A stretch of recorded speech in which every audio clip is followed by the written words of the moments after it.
Shalom adik-adik sekolah minggu, apa kabarnya kalian minggu hari ini? Semoga kalian dalam keadaan baik-baik saja.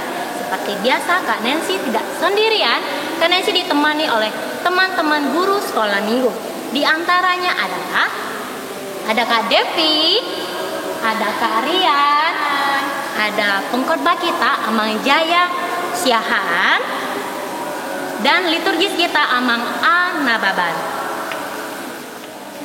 Sebelum kita masuk ke dalam ibadah, adik-adik sekolah minggu diundang bangkit berdiri. Mari kita sama-sama bernyanyi We Are in the Trend of Love.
Shalom adik-adik sekalian, karena sebentar lagi kita akan mulai ibadah kita.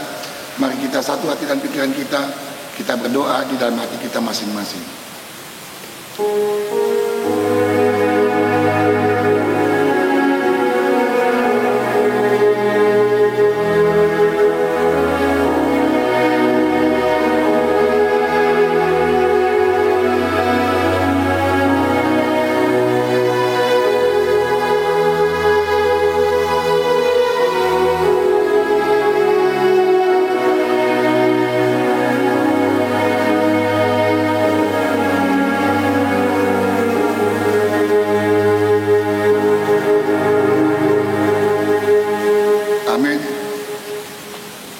Kita bernyanyi. Kita akan masuki ibadah. Mari kita sama-sama bernyanyi dari Kidung Jemaat nomor 3. Kami puji dengan riang.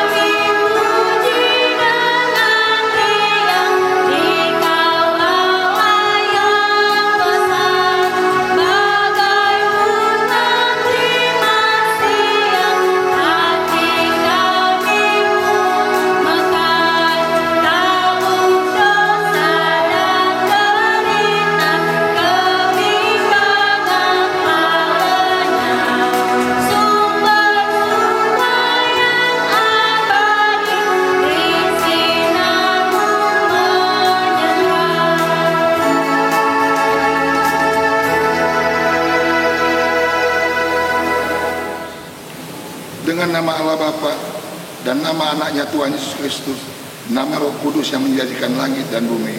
Amin. Tuhan, pilihlah kami jemaat-Mu yang mau memuji nama-Mu. Karena kasih setiamu, Tuhan, pilihlah jemaat-Mu.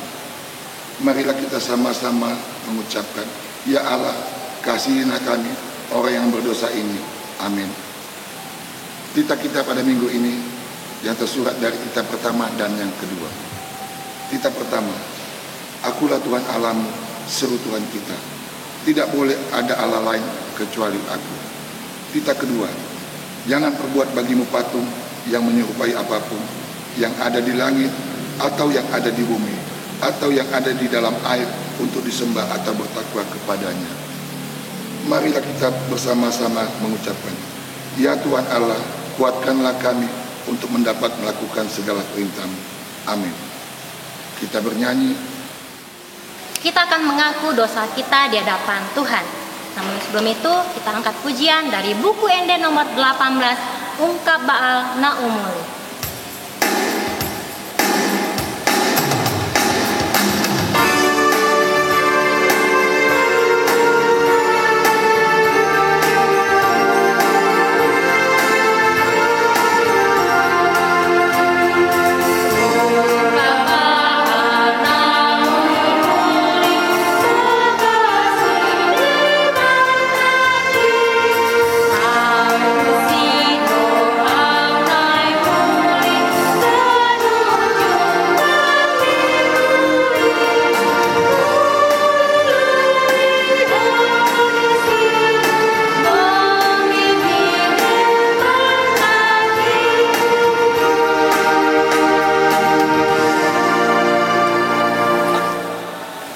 Marilah kita sama-sama meminta doa pengampunan kepada Tuhan. Marilah sama-sama kita mengucapkan, dan ampunilah akan kesalahan kami, seperti kami mengampuni orang yang bersalah kepada kami. Amin. Adik-adik sekalian, epistel minggu hari ini itulah tersurat di Kisah Para Rasul 5 ayat 1 sampai 11. Ada seorang lain yang bernama Ananias. Ia beserta istrinya Sapira menjual sebidang tanah.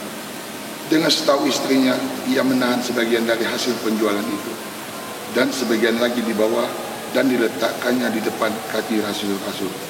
Tetapi Petrus berkata, Ananias, mengapa hatimu dikuasai iblis, sehingga engkau mendustai Roh Kudus dan menahan sebagian hasil penjualan tanah itu?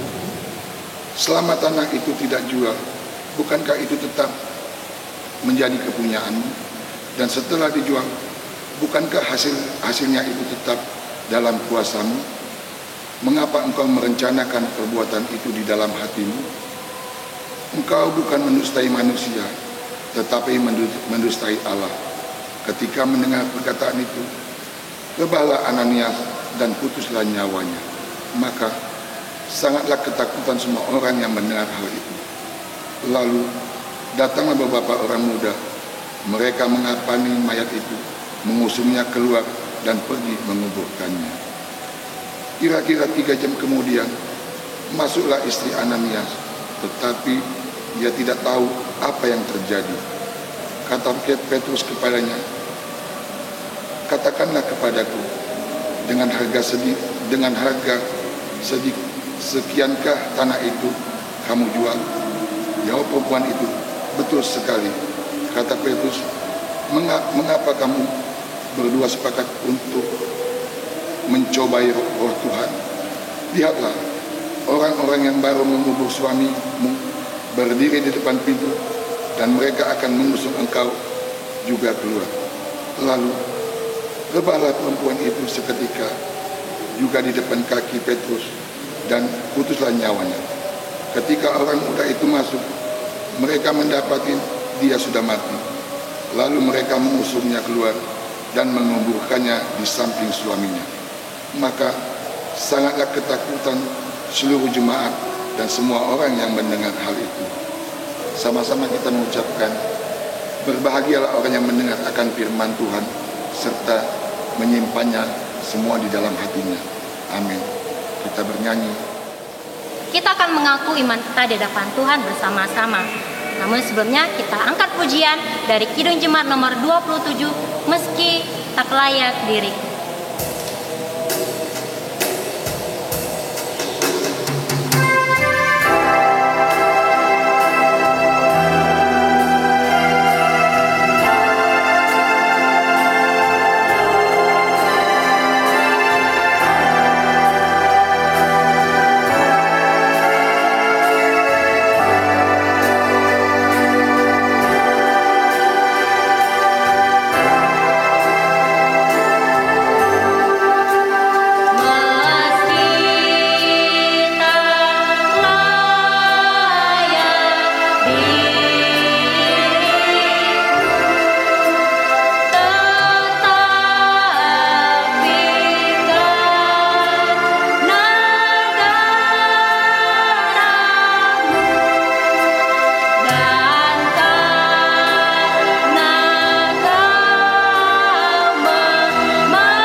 Aku percaya kepada Allah Bapa yang Maha Kuasa, yang menciptakan semesta langit dan bumi.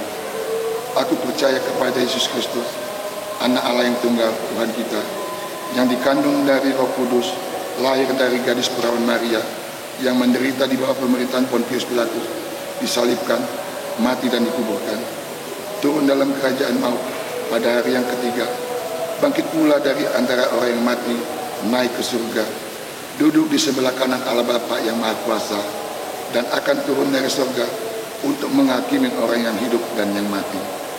Aku percaya kepada Roh Kudus, satu gereja yang kudus, pengampunan dosa, kebangkitan daging, dan kehidupan yang kekal. Amin. Kita bernyanyi. Adik-adik, kita akan mendengarkan firman Tuhan. Siapkan hati dan pikirannya. Namun sebelumnya kita angkat pujian dari Kidung Jemaat nomor 184. Yesus sayang padaku.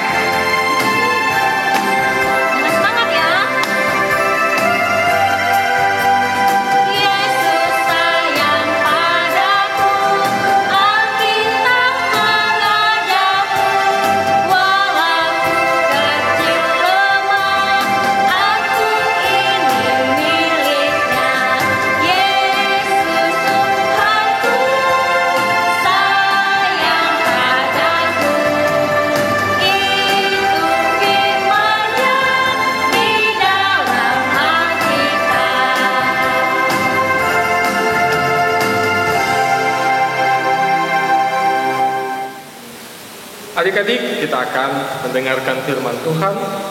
Marilah kita berdoa.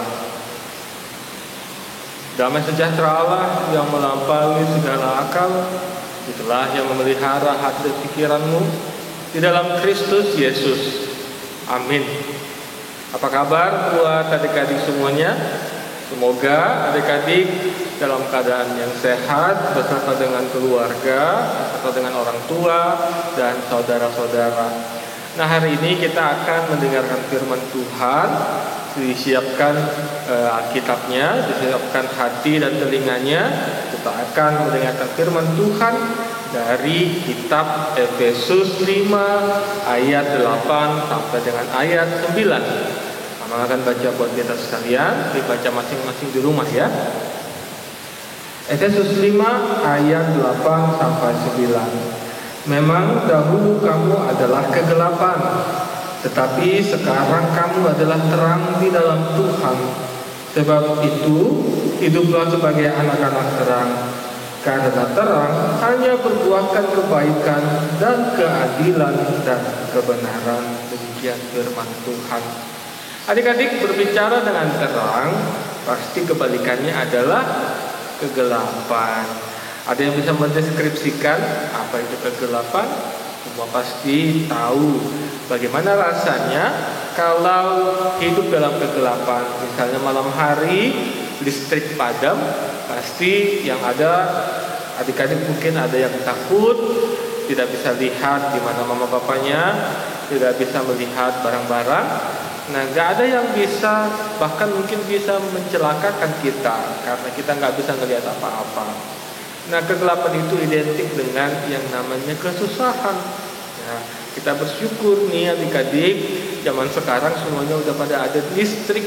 Kalau zaman dulu papa mamanya belum pakai listrik, mungkin untuk belajar masih pakai api, pasti susah sekali untuk membaca buku. Makanya adik-adik sekarang jangan malas-malas baca buku, karena tiap malam kan sudah diterangi sama lampu yang bisa membantu kita untuk melihat. Nah, tapi itu dia tadi, pasti kegelapan itu identik dengan yang namanya kesulitan.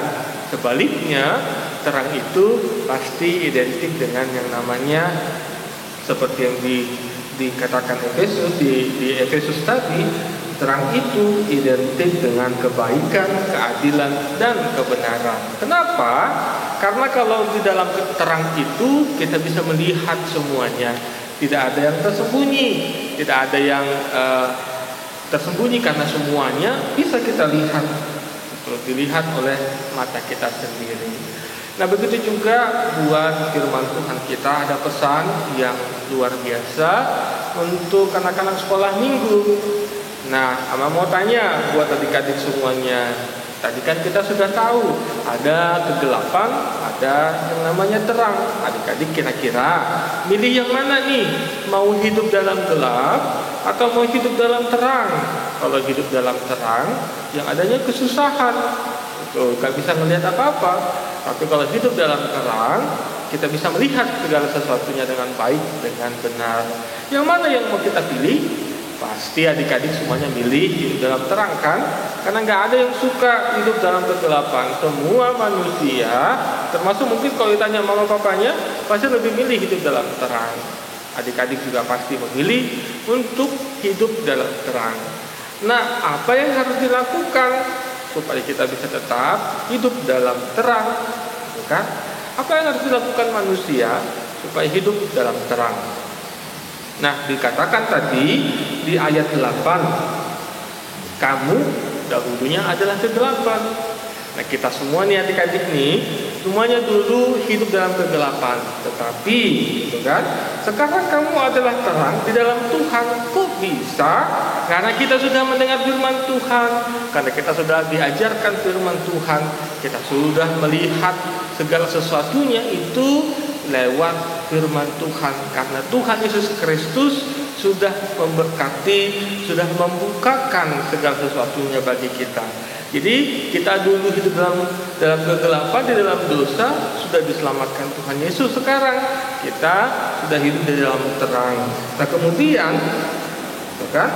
kemudian sebab itu hiduplah sebagai anak-anak terang. Nah, kita yang sudah diselamatkan Tuhan Yesus Kristus dituntut untuk hidup sebagai anak-anak terang. Ada tiga hal yang bisa ditunjukkan oleh anak-anak terang tadi. Yang pertama itu buah dari kehidupan di dalam terang tadi. Yang pertama adalah kebaikan. Nah, adik-adik sebagai anak-anak Tuhan harus menunjukkan kebaikan di dalam hidupnya. Kebaikan kepada siapapun itu. Kebaikan kepada semua teman, orang tua, saudara. Gitu kan, harus bisa menjadi panutan yang baik bagi orang lain. Yang kedua itu adalah keadilan. Nah, bersikap adil. Nah, jadi buat adik-adik semuanya belajar adil mulai dari sekarang ya. Belajar adil terhadap saudaranya. Mungkin contoh nih, adil buat kakaknya, adil buat adiknya. Sama-sama bekerja di rumah, gitu kan, tidak ada yang timpang tindih. Kakaknya lebih banyak kerja, adiknya santai-santai, nggak boleh begitu. Kalau hidup dalam keadilan, harus sama-sama saling membantu di dalam rumahnya. Harus bisa sama-sama hidup dengan baik berdampingan dengan abang kakaknya. Itu contoh yang bisa dilakukan adik-adik untuk menunjukkan keadilan. Yang terakhir apa itu? Kebenaran. Nah, setiap anak-anak terang menunjukkan kebenaran dalam kehidupannya. Dasarnya apa? Adik-adik sudah hafalkan pastik pertama, kitab pertama sampai kitab ke-10. Itulah yang menuntun kita untuk melakukan mana yang benar seturut dengan kehendak Tuhan. Apalagi adik-adik sudah sering kan dengar dengan kakak guru sekolah minggunya ngajarin yang mana yang benar, itu dilakukan ya. Jangan cuma didengar doang, tetapi tidak dilakukan. Sebagai anak-anak terang yang sudah mendengar firman Tuhan harus melakukannya. Itulah cara kita menunjukkan kebenaran di dalam kehidupan. Nah, jadi adik-adik sebenarnya gampang kan kalau mau jadi anak-anak terang. Yang penting mau melakukan firman Tuhan, mau menunjukkan firman Tuhan dalam kehidupannya. Jangan mau hidup dalam kegelapan, karena kita sudah diselamatkan Tuhan. Itu kan sudah diberikan Tuhan terang yang dari Allah. Jangan mau lagi kembali ke dalam yang gelap, gitu kan. Kalau sudah naik kelas, jangan mau lagi turun kelas. Begitu juga dengan ibu. Kalau sudah masuk ke dalam terang, jangan mau lagi masuk ke dalam gelap. Karena Tuhan tidak suka hal demikian. Belajarlah untuk menunjukkan terang itu di dalam keluarga masing-masing. Amin. Kita berdoa. Ya Tuhan Allah kami yang bertata tinggi dalam kerajaan sorga, kami bersyukur buat hari ini, buat kesempatan yang Tuhan telah berikan kepada kami. Terima kasih Tuhan buat firman-Mu yang baru saja kami dengar. Kiranya Tuhan yang menuntun kami, anak-anak-Mu, sehingga kami dapat melakukannya dalam kehidupan kami masing-masing. Kami bisa menjadi anak-anak terang di dalam kehidupan kami. Ajar kami Tuhan, supaya kami bisa melakukan yang terbaik seturut dengan kehendak Tuhan. Ya Tuhan, kami juga berdoa untuk pendidikan kami anak-anak-Mu ini. Di tengah banyaknya keterbatasan yang harus belajar masing-masing di rumah, kiranya Tuhan yang mencukupkan segala kebutuhan anak-anak-Mu ini, agar setiap proses belajarnya tidak terkendala. Begitu juga Tuhan untuk setiap guru yang mengajar, kiranya Tuhan yang memberkati. Tuhan kiranya memberikan kesehatan kepada kami anak-anak-Mu ini, anak-anak sekolah minggu. Kiranya Tuhan juga yang menyertai, melindungi.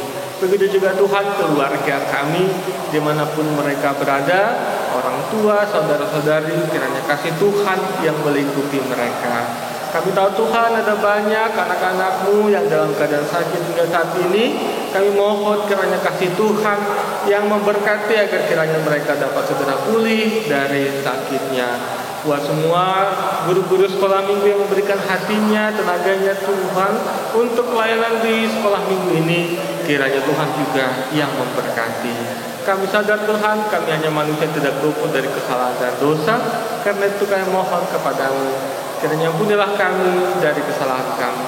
Dalam nama Yesus Kristus kami berdoa. Amin. Kita bernyanyi sambil mengumpulkan persembahan. Kita akan memberikan yang terbaik buat kemuliaan nama Tuhan melalui persembahan. Mari kita angkat lagu pujian dari buku ND nomor 550, Tanganku na met-met.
Adik-adik, kita akan mendoakan persembahan kita kepada Tuhan. Marilah kita berdoa. Bapa kami, Tuhan Allah yang Maha Kuasa, yang bertahta di surga, kami mengucap syukur dan terima kasih kami kepadamu ya Tuhan, di mana Tuhan memperkenankan anak-anak dalam kerajaan-Mu.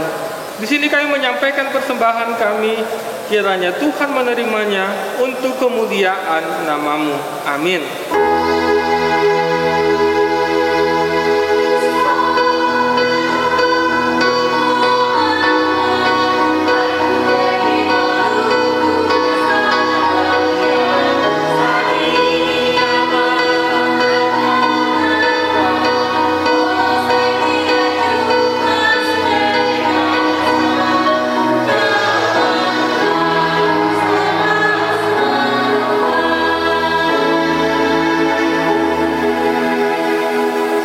Bapa kami yang di sorga, dikuduskanlah nama-Mu, datanglah kerajaan-Mu, jadilah kehendak-Mu di bumi seperti di sorga. Berikanlah kami pada hari ini makanan kami yang secukupnya, dan ampunilah kami akan kesalahan kami, seperti kami juga mengampuni orang yang bersalah kepada kami. Dan janganlah membawa kami ke dalam pencobaan, tetapi lepaskanlah kami daripada yang jahat, karena Engkau yang mempunyai kerajaan dan kuasa dan kemuliaan sampai selama-lamanya. Amin. Terimalah berkat dari Tuhan. Tuhan memberkati engkau dan melindungi engkau. Tuhan menyinari engkau dengan wajahnya dan memberi engkau kasih karunia. Tuhan menghadapkan wajahnya kepadamu dan memberi engkau damai sejahtera. Amin.